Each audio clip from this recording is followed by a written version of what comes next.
All right, now let's have you guys set up with passing groups and a serving group and then hitting. This is called 0, 10, 20.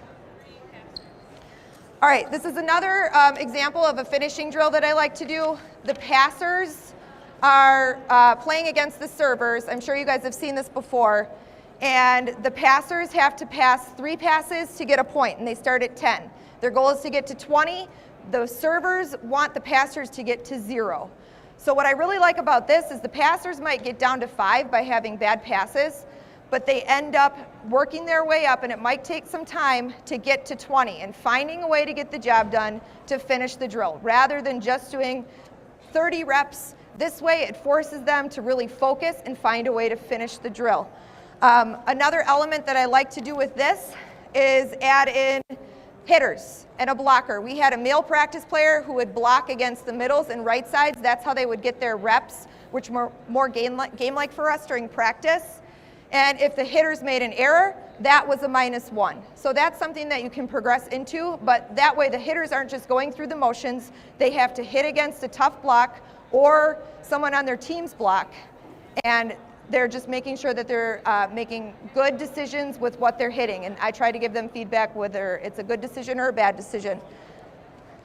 So why don't we get this started? You guys can go ahead and serve. You guys are starting with 10.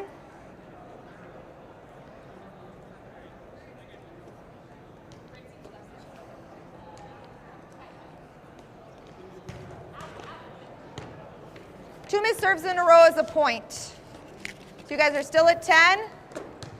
Oh, so you guys have 11. Nice pass. So you guys are at 12. And then eventually you can add in that hitting dimension. So that was a 0 pass, so that's -1 down to 11. Good, back to 12. And after they get 3 good passes, those passers can rotate.